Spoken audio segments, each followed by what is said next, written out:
ನಂದಿ ಇವರಿಗೆಲ್ಲ ನಮಸ್ಕಾರ ಮಾಡಿದ್ದನ್ನು ಕೂಡ ಮುಖ್ಯ ಪ್ರಾಣಾದಿಗಳಿಗೆ ನಮಸ್ಕಾರ ಮಾಡಿದಾಗಲೂ ಲೋಕ ಶಿಕ್ಷಣ ಅಂತ ಹೇಳಿದ ಮೇಲೆ ಇವುಗಳನ್ನು ಲೋಕ ಶಿಕ್ಷಣ ಅಂತ ಸ್ಪಷ್ಟವಾಗಿ ತಿಳ್ಕೊಳ್ಳಿಕ್ಕೆ ಏನು ಸಮಸ್ಯೆ ಇದೆ? ಅಂದರೆ ವ್ಯಾಸರ ಶಿಷ್ಯರಾದ ಭಗವತ್ಪಾದರು ಹಾಗೇನೆ ವಾದಿರಾಜರು ಕೂಡ ಅಂಧಾನುಸರಣ ಮಾಡಲ್ಲ. ನಾವು ಏನಿದ್ರು ಸಮಾಜಕ್ಕೆ ಕೊಡುವಾಗ ಸರಿಯಾಗಿ ಕೊಡ್ತೇವೆ, ಅರ್ಹತೆ ಇದ್ದವ್ರು ಸರಿಯಾಗಿ ತಿಳ್ಕೊಳ್ತಾರೆ.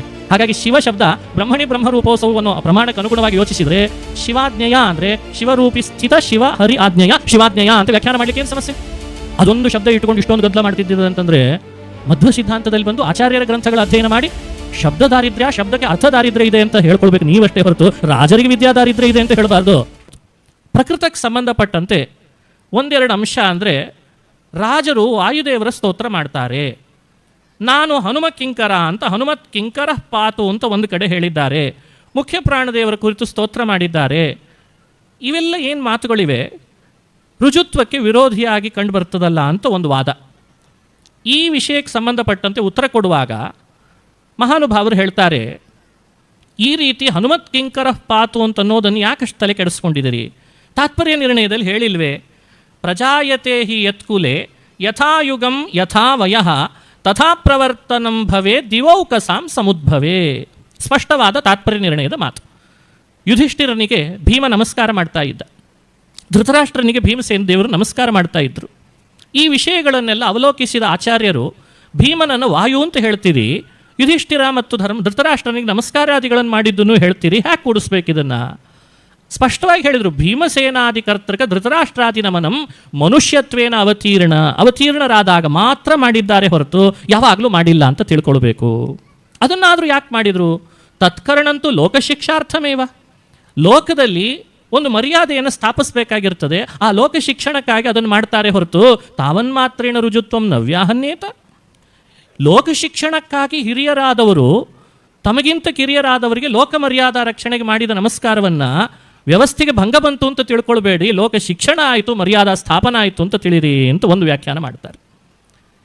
ಈ ರೀತಿ ತಿಳ್ಕೊಳ್ಳುವಾಗಲೂ ಎರಡು ರೀತಿ ವ್ಯಾಖ್ಯಾನ ಇದೆ. ಒಂದನ್ನು ನಾನು ಹೇಳಿದೆ, ಇನ್ನೊಂದು ಹೇಳ್ತಾರೆ, ಮೂರಲ್ಲಿ ಒಂದು ಹೇಳ್ತೇನೆ. ಛಾಂದೋಗ್ಯದಲ್ಲಿ ಒಂದು ಮಾತು ಬರ್ತದೆ, ಅಥ ಯತ್ ಪಂಚಮಾಮೃತಂ ತತ್ ಸಾಧ್ಯ ಉಪಜೀವಂತಿ ಅಂತ ಪ್ರಾರಂಭ ಆಗ್ತದೆ.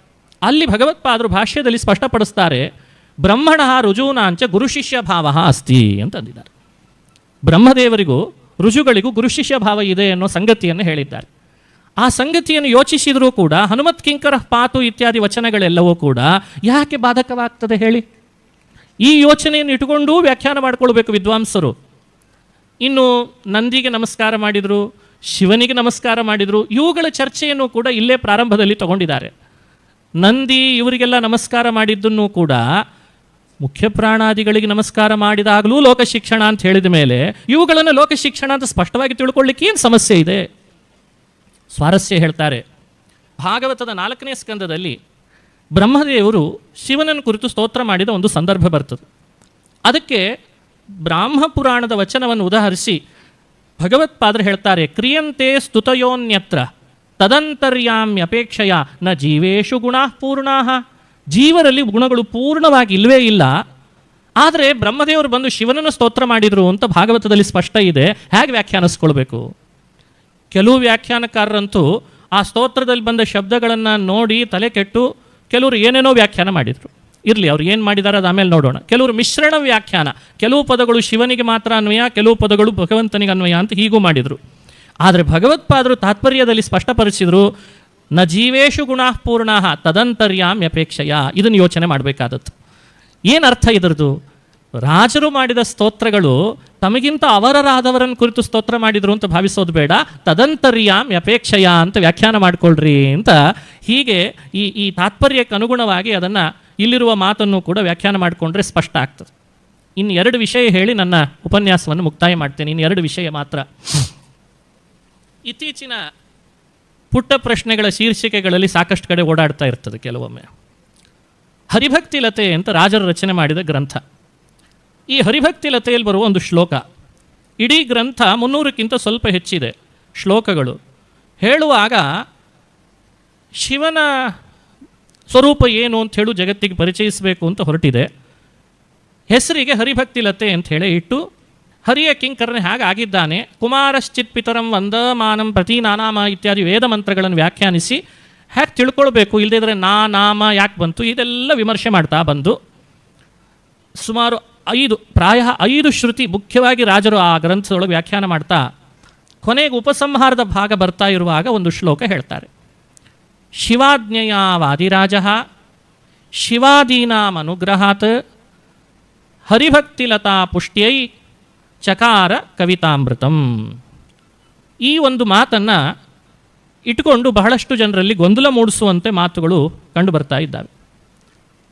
ಶಿವಾಜ್ಞೆಯ ಶಿವಾದೀನಾಂ ಅನುಗ್ರಹಾತ್ ಈ ಶಬ್ದಗಳನ್ನು ಗಮನಿಸಿದ್ದಾರೆ. ಇಲ್ಲಿ ಶಿವಶಬ್ದ ಇದೆ ಮತ್ತು ಶಿವಶಬ್ದ ಅಂದಾಗ ಶಿವವಾಚಕ, ಅದು ಅವನ ಆಜ್ಞೆಯನ್ನು ಪಡೆದವರು ಅಂತ ರಾಜರಾದಾಗ ಸಮೀರತ್ವಕ್ಕೆ ಇದು ಬಾಧಕ ಅನ್ನೋ ಪ್ರಶ್ನೆ ಉದ್ಭವಿಸಿದೆ. ಮಧ್ವ ಸಿದ್ಧಾಂತದಲ್ಲಿ ಬಂದು ನಾವೆಲ್ಲ ಒಂದು ಪದಕ್ಕೆ ಒಂದೇ ಅರ್ಥ ಇದೆ ಅಂತ ತಿಳ್ಕೊಂಡಿದ್ದೇವೆ ಅಂದರೆ ಏನು ಹೇಳೋಣ ಹೇಳಿ. ನಾವೆಲ್ಲ ಮಧ್ವ ಸಿದ್ಧಾಂತದಲ್ಲಿ ಬಂದವರು. ಎಷ್ಟು ಅರ್ಥಗಳಿವೆ, ಎಷ್ಟೆಷ್ಟು ಅದ್ಭುತವಾದ ಕೋಶಗಳನ್ನು ಕೊಟ್ಟಿದ್ದಾರೆ ಭಗವತ್ಪಾದರು, ಪುರಾಣಗಳನ್ನು ಕೊಡ್ತಾರೆ. ಬ್ರಹ್ಮಣಿ ಬ್ರಹ್ಮರೂಪೋಸೌ ಶಿವರೂಪಿ ಶಿವೇ ಸ್ಥಿತಃ ಅಂತನ್ನುವ ವಚನವನ್ನು ಕೊಟ್ಟ ಆಚಾರ್ಯರನ್ನು ಮರೆತು ಬಿಟ್ವೆಲ್ಲ ಪ್ರಶ್ನಿಸುವ ಮುನ್ನ. ಇದೇ ದುರಂತ. ಎಷ್ಟು ಅದ್ಭುತವಾದ ಅರ್ಥ ಇದೆ ಇದಕ್ಕೆ ಅಂದರೆ ರಾಜರು ಹಿಂದೆ, ಅದಕ್ಕಿಂತ 3 ಶ್ಲೋಕಗಳ ಹಿಂದೆ ಈ ಗ್ರಂಥದ ನಿರ್ಮಾಣ ಆಗುವಾಗ ಅತಃಶ್ರುತಿವಿದಾಂ ಯುಕ್ತಿ ಸ್ಮೃತಿ ಕೋಶವಿದಾಂ ಸತಾಂ ಸಭಾಂಗಣೆ ಶುಭಾ ನೃತ್ಯೇತ್ ಒಂದು ಮಾತು ಬಂದಿದೆ. ಅತಃ ಶ್ರುತಿ ವಿದಾಂ ಯುಕ್ತಿ ಸ್ಮೃತಿ ಕೋಶವಿದಾಂ ಅಂತ. ಈ ಗ್ರಂಥದ ರಚನೆಗೆ ನಾನು ಉಪಯೋಗಿಸಿಕೊಂಡದ್ದು ಏನನ್ನ ಅಂತ ಹೇಳುವಾಗ ಹೇಳಿದ್ದಾರೆ. ನಾನು ಸ್ವತಂತ್ರ ರಚನೆ ಮಾಡಿದ್ದೇನೆ ಅಂದರೆ ಕಪೋಲ ಕಲ್ಪಿತ ಅನ್ನಿಸ್ಬೋದು ಕೆಲವರಿಗೆ.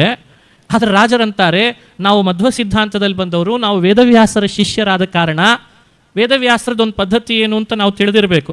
ವೇದವ್ಯಾಸರು ಯಾವತ್ತೂ ಕೂಡ ಅಂಧಾನುಸರಣವನ್ನು ಒಪ್ಪಲಿಲ್ಲ. ಮಹಾಭಾರತವೇ ಶ್ರೇಷ್ಠ ಅಂತ ಬೆರಳು ಮಾಡಿ ತೋರಿಸಿದ್ರು, ಋಷಿಗಳೆಲ್ಲ ಒಪ್ತಿದ್ರು ತಾನೆ.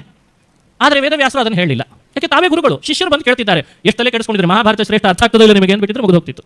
ಹಾಗೆ ಹೇಳಿಲ್ಲ, ಅದನ್ನು ತುಲನೆ ಮಾಡಿರಿ ಅಂತ ಹೇಳ್ಕೊಟ್ರಂತೆ. ಆವಾಗಲಿಂದಲೇ ಅಂಧಭಕ್ತರ ಬಗ್ಗೆ ಒಂದು ವಿಶ್ಲೇಷಣೆ ಕೊಟ್ಬಿಟ್ಟಿದ್ದಾರೆ. ಅಂಧಭಕ್ತರು ಅಂಧಾನುಸರಣೆ ಗತಾನುಗತಿಕೋ ಲೋಕಃ ಅಂಧೇನೈವ ನಿಯಮಾನ ಯಥಾಂಧಾಹ, ಹೀಗಾಗಬಾರ್ದು ಅಂತಾರೆ ವೇದವ್ಯಾಸರು. ಏನು ಮಾಡಿದ್ರು ಸರಿಯಾಗಿ ಯೋಚನೆ ಮಾಡಬೇಕು. ಹಾಗಾಗಿ ವೇದವ್ಯಾಸರು ಅಂದೇ ತುಲನಾತ್ಮಕ ಸಮೀಕ್ಷೆ ಮಾಡಿ ಆಮೇಲೆ ಯಾವುದು ಶ್ರೇಷ್ಠ ಅಂತ ತಿಳಿಬಹುದು ನೀವು ಅಂತಂದ್ರು. ತಕ್ಕಡಿ ತಂದು ತೂಗಿಸಿ ಹೇಳಿದ್ದಾರೆ ವ್ಯಾಸರು ಮಹಾಭಾರತದ ಶ್ರೇಷ್ಠತೆ ಬಗ್ಗೆ. ಅಂದರೆ ವ್ಯಾಸರ ಶಿಷ್ಯರಾದ ಭಗವತ್ಪಾದರು ಹಾಗೇನೆ ವಾದಿರಾಜರು ಕೂಡ ಅಂಧಾನುಸರಣ ಮಾಡಲ್ಲ. ನಾವು ಏನಿದ್ರೂ ಸಮಾಜಕ್ಕೆ ಕೊಡುವಾಗ ಸರಿಯಾಗಿ ಕೊಡ್ತೇವೆ, ಅರ್ಹತೆ ಇದ್ದವರು ಸರಿಯಾಗಿ ತಿಳ್ಕೊಳ್ತಾರೆ. ಹಾಗಾಗಿ ಶಿವ ಶಬ್ದ ಬ್ರಹ್ಮಣಿ ಬ್ರಹ್ಮರೂಪೋತ್ಸವ ಅನ್ನೋ ಪ್ರಮಾಣಕ್ಕೆ ಅನುಗುಣವಾಗಿ ಯೋಚಿಸಿದರೆ ಶಿವಾಜ್ಞೆಯ ಅಂದರೆ ಶಿವರೂಪಿ ಸ್ಥಿತ ಶಿವ ಹರಿ ಆಜ್ಞೆಯ ಶಿವಾಜ್ಞೆಯ ಅಂತ ವ್ಯಾಖ್ಯಾನ ಮಾಡಲಿಕ್ಕೆ ಏನು ಸಮಸ್ಯೆ? ಯಾಕೆ ಈಗ ಮಾಡಿದ ಕೆಲಸಗಳು ಅದೇ ಅಲ್ವೇ ಹಿಂದೆ ಅಲ್ಲ? ಹಾಗಾಗಿ ಆ ಪದ ಯಾಕೆ ನಿಮಗೆ ಸಮಸ್ಯೆ ಬರಲಿಕ್ಕೆ ಸಾಧ್ಯ ಆಯಿತು? ಎರಡನೇ ಅಂಶ ಹೇಳ್ತೀನಿ, ಸ್ವಲ್ಪ ವಿಮರ್ಶಿಸ್ಬೋದು ವಿದ್ವಾಂಸರು ಕೂಡ, ನನಗೆ ಹೊಳೆದದ್ದಷ್ಟೇ ಇದು. ಶಿವಾದೀನಾಂ ಅನುಗ್ರಹಾತ್ ಅಂತ ಶಬ್ದ ಇದೆ. ಶಿವಾದೀನಾಂ ಅನುಗ್ರಹಾತ್ ಅಂದರೆ ಏನರ್ಥ? ಇದಕ್ಕೂ ಸ್ವಾರಸ್ಯ. 2 ಬಾರಿ ಹೇಳಬೇಕಾಗಿರಲಿಲ್ಲಲ್ಲ.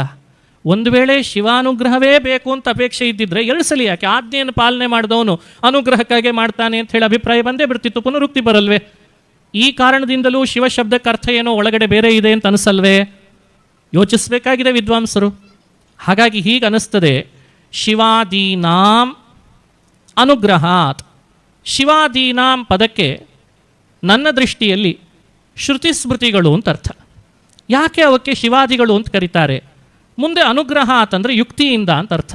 ಶ್ರುತಿ ಸ್ಮೃತಿಗಳ ಯುಕ್ತಿಯಿಂದ ಈ ಅಮೃತವನ್ನು ನಾನು ರಚನೆ ಮಾಡಿದ್ದೇನೆ ಅಂತ. ಅರೆ, ಶಿವಾದೀನಾಂ ಪದಕ್ಕೆ ಶ್ರುತಿ ಸ್ಮೃತಿಗಳು ಅನ್ನೋ ಅರ್ಥ ಹೇಗೆ ಬಂತು?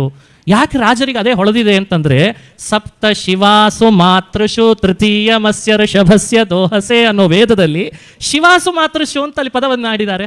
ಹಾಗಾಗಿ ಆದಿ ಪದ ಇದೆ, ವೇದದಲ್ಲಿ ಮಾತೃ ಪದ ಇದೆ. ಮಾತೃ ಅಂದರೂ ಕೂಡ ಜನ್ಮವನ್ನು ಕೊಡುವ ತಾಯಿ ಅಂತ ಅರ್ಥ. ಆದಿ ಪದಕ್ಕೂ ಕೂಡ ಜನ್ಮವನ್ನು ಕೊಡೋ ತಾಯಿ ಅನ್ನೋ ಅರ್ಥ ಇಟ್ಕೊಂಡ್ರೆ ಅಲ್ಲಿ ವಿಭಕ್ತಿ ಹೇಳಿದೆ ವೇದ, ಶಿವಾಸು ಮಾತೃಷು. ಇಲ್ಲಿ ಸಮಸ್ತ ಪದ ಮಾಡದೇನೆ ಶಿವಾದೀನಾಂ ಅಂತ ಇಷ್ಟೇ ಹೇಳಿದೆ. ಹಾಗಾದರೆ ಶಿವಾದೀನಾಂ ಅನ್ನೋ ಪದವನ್ನು ಬಹುರೀಹಿ ಮಾಡಬೇಡಿ, ಶಿವಾದೀನಾಂ ಪದವನ್ನು ಕರ್ಮಧಾರಯ ಮಾಡ್ಕೊಂಡು ಬಿಡ್ರಿ.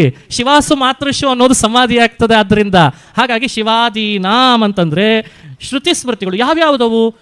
4 ವೇದ ಅಂತೂ ಪ್ರಸಿದ್ಧವಾಗಿದೆ. ಸಪ್ತ ಶಿವಾಸು ಮಾತೃಷು ಅನ್ನೋಲಿರುವಂತಹ 4 ವೇದಗಳು, ಮಹಾಭಾರತ 5, ಮೂಲ ರಾಮಾಯಣ 6, ಪಂಚರಾತ್ರ 7, ಸಪ್ತ ಶಿವಾಸು ಅಂತ ಶಿವ ಶಬ್ದನೇ ಇದೆ. ಅಲ್ಲಿ ಭಾವಪ್ರಕಾಶಿಕೆಯಲ್ಲಿ ರಾಜರು ವ್ಯಾಖ್ಯಾನ ಮಾಡುವಾಗ ಆದಿನ್ಮಾತೃ ಶಿವಾಸು ಶಬ್ದಕ್ಕೆ ಸ್ಪಷ್ಟವಾಗಿ ಶೋಭಮಾನಾಸು ಅಂತ ಅದನ್ನು ಮಾತೃಶುಗೆ ವಿಶೇಷಣ ಮಾಡಿದ್ದಾರೆ. ಹಾಗಾದರೆ ಪ್ರಕೃತದಲ್ಲಿ ಆದಿಪದ ತಾಯಿ ಅನ್ನೋ ಅರ್ಥದ ವಿಷಯವನ್ನೇ ಪರಿಚಯಿಸುವಂತಾಗಿದೆ. ಅಥವಾ ಆದಿ ಅಂದರೆ ಏನು ತಪ್ಪಾಯ್ತು? ಈಗ ಆದಿತ್ವ ಹೇಳಬಾರ್ದೇನು? ಅದಕ್ಕೆ ಆದಿತ್ವ ಹೇಳಬಾರ್ದ? ವೇದ ಪುರಾಣಾದಿಗಳಿಗೆ ಆದಿತ್ವ ಹೇಳಬಾರ್ದಾ? ನಮ್ಮ ಬುದ್ಧಿಯೊಳಗೆ ಭಗವಂತನ ವಿಷಯಕ ತಿಳುವಳಿಕೆಯನ್ನು ಹುಟ್ಟಿಸೋದ್ರಲ್ಲಿ ಅದೇ ಆದಿ ಆಗಿದ್ದಕ್ಕೆ ಅದಕ್ಕೆ ಆದಿತ್ವನೂ ಇದೆ. ಹಾಗಾಗಿ ಆದಿನೂ ಹೌದು, ಶಿವನೂ ಹೌದು. ಶಿವಾದೀನಾಮ್ ಅಂದರೆ ಸಪ್ತಶಿವಾಸು ಅನ್ನೋ ಪ್ರತಿಪಾದ್ಯವಾದಂಥ ಎಲ್ಲ ವಿದ್ಯೆಗಳ ಅನುಸರಿಸಿ ಅನುಗ್ರಹಾತ್ ಅನುಸರಿಸಿ ಇರುವ ನಾನು ಹೇಳಿರುವ ಈ ಗ್ರಂಥದಲ್ಲಿ ಏನು ಯುಕ್ತಿಗಳಿದ್ದಾವೋ ಅವುಗಳು ಅಂತ. ಹೀಗೆ ಶಿವಾದೀನಾಂ ಅನುಗ್ರಹಾತ್ ಅಂತ. ಶಿವಾದಿಗಳು ಅನುಗ್ರಾಹಕಗಳಾದರೆ ನಾನು ಹೇಳುವ ಯುಕ್ತಿಗಳು ಅನುಗ್ರಾಹ್ಯಗಳಾಗಿದ್ದಾವೆ ಅಂತ ಅರ್ಥ ಮಾಡಿಕೊಂಡ್ರೆ ಪೌನರುಕ್ತಕ್ಕೂ ಅವಕಾಶ ಇಲ್ಲ, ಅರ್ಥದ ಸ್ವಾರಸ್ಯನೂ ಬರ್ತದೆ. ಅಥವಾ ಬೇರೆ ಬೇರೆ ಅರ್ಥವೂ ಕೂಡ ಹೇಳಲಿಕ್ಕೆ ಬರ್ತದೆ. ಆದಿಪದಕ್ಕೆ ಮತ್ತು ಪ್ರಕಾರ ಅನ್ನೋ ಅರ್ಥ ಇದೆ, ಶಿವ ಪ್ರಕಾರ ಅನ್ನೋ ಅರ್ಥನೂ ಮಾಡ್ಲಿಕ್ಕೆ ಬರ್ತದೆ. ಯಾಕಂದರೆ ಒಂದೇ ಆದಿಪದವನ್ನು 4 ಕಡೆ ಅಂತ ಮಾನವ ಗ್ರಂಥ ಹೇಳಿದೆ. ಸಾಮೀಪ್ಯೆ ವ್ಯವಸ್ಥಾಯಾಮ್ ಪ್ರಕಾರೇ ಅವಯವೇ ತಥಾ ಆದಿಶಬ್ದಂ ಅಂತ ವ್ಯಾಖ್ಯಾನ ಮಾಡಿದ್ದಾರೆ. ಹೀಗೆ ಎಷ್ಟು ತರಹ ವ್ಯಾಖ್ಯಾನ ಮಾಡಿದರೂ ಕೂಡ ಸಮಸ್ಯೆ ಇಲ್ಲ ಅಲ್ಲಿ. ಅದೊಂದು ಶಬ್ದ ಇಟ್ಟುಕೊಂಡು ಇಷ್ಟೊಂದು ಗದ್ದಲ ಮಾಡ್ತಿದ್ದಿದೆ ಅಂತಂದರೆ ಮಧ್ವ ಸಿದ್ಧಾಂತದಲ್ಲಿ ಬಂದು ಆಚಾರ್ಯರ ಗ್ರಂಥಗಳ ಅಧ್ಯಯನ ಮಾಡಿ ಶಬ್ದ ದಾರಿದ್ರ್ಯ, ಶಬ್ದಕ್ಕೆ ಅರ್ಥ ದಾರಿದ್ರ್ಯ ಇದೆ ಅಂತ ಹೇಳ್ಕೊಳ್ಬೇಕು ನೀವಷ್ಟೇ ಹೊರತು ರಾಜರಿಗೆ ವಿದ್ಯಾ ದಾರಿದ್ರ್ಯ ಇದೆ ಅಂತ ಹೇಳಬಾರ್ದು. ಅರೆ ನಾವೇನು ಮಾಡ್ಲಿಕ್ಕೆ ಸಾಧ್ಯ? ದಾರಿದ್ರ್ಯವನ್ನು ಎಲ್ಲಂದ್ರಲ್ಲಿ ಕೂಡಿಸ್ಲಿಕ್ಕೆ ಬರಲ್ಲಲ್ಲ. ಅಂಥ ಮಹಾನುಭಾವರವರು. ಹಾಗಾಗಿ ಶಿವಾದೀನಾಂ ಅನುಗ್ರಹಾತ್ ಅನ್ನೋ ಮಾತನ್ನು ಹೀಗೆ ತಿಳ್ಕೊಳ್ಬೇಕು.